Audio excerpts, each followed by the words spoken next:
Why'd you write the book, Talk of Champions, the stories of the people who made me, Kenny? Well, for me, it was more about it happened actually after all the social unrest was happening that we hadn't seen, at least in my lifetime, the way it was when George Floyd, and then I walked off the set. I don't know if you remember that. I said, I'm going to join this march and walk off the set of the show. A week later, a literary agent, she calls me and she goes, Kenny, you have a book. I always thought I could write an article about my life, but not a book. And then she said, I said, why do you think that? She said, why did you walk off? I said, I really walked off because of all of the people that make, and there it was. I was like, it wasn't one moment. It was Dean Smith talks. It was Bill Russell. It was Shaq. It was Michael Jordan. All of the people that, so I was like, wow, there's other things about them that I look and take into my daily life that if I knew at 21 all the things that were going on, man, I should just share this information because I think when you read it, you'll feel better about yourself because you'll start to understand why you do things and why did that work.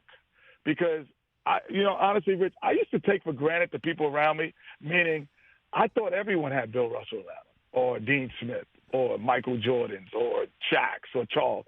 I thought that was commonplace in business. One of my good friends in college was David Kohler from the Kohler family, the largest plumbing company in the world. He slept on my couch for summer school.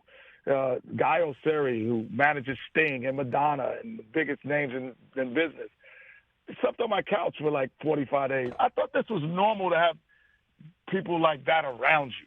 And then I realized that everybody I knew had a book written about them. I was like, they're not normal. And I need to tell the stories of what I see that makes them great and stories of champions. Well, and again, I don't want you to give away too much of the book here in the few minutes we have left. So of all the names that you just mentioned, I'll pull on the Bill Russell string. You got a story you want to tell about Russell, what you learned from him, where you met him, anything about that? Well, the biggest thing I learned from him, it was in a casual moment. He drafted me, and he was my coach, my first coach. And so we're sitting on the plane, and he's looking at like a sheet with all of these European players that they possibly could draft. Mm-hmm. So my job, he said, I always had to sit next to him every plane ride and every bus ride because I was a rookie. So I'm looking at the notes, and he's got these guys from Yugoslavia and everywhere. I was like, Coach, you telling me there's no guy in Alabama that's just as good? Like, you're going to fly all the way over there? And he looked at it, he stopped, he said, Kenny, as an African-American, you can never not want inclusion. And so he took a moment that was so jokingly half serious about basketball and taught me a life lesson that I move daily by, like inclusion and how to include everyone, even when I'm already included. That is the difference, that when you're included, the test is, can you include someone else that isn't?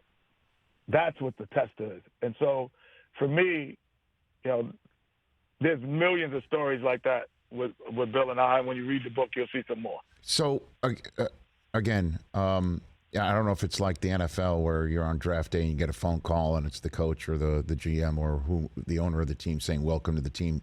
Did you get a call from Bill Russell on draft day? Is that what you're saying, Kenny? Yeah, he was the general manager and president of and the coach of the team at the time. And so, yeah, he's like, hey, Kenny, we're drafting you. And which was interesting is because they never brought me in for an interview. So I was like, oh, that Sacramento's not going to draft me. And so he calls me and he's like, well, Kenny, we drafted you. I said, well, I was surprised because you guys didn't bring me in. He said, that's why we didn't bring you in. We didn't want anyone to take you ahead of that. Yeah. I was like, okay. So Bill, I mean that had to be.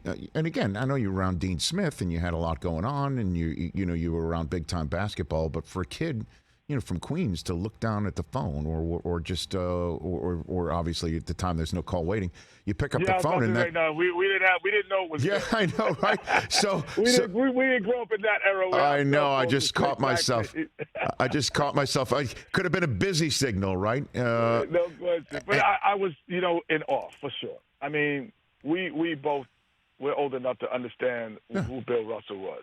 Not even from a basketball standpoint, but from a social justice, from a cultural standpoint. We understand who he was. And to have him call you and be the person who drafts you into the NBA.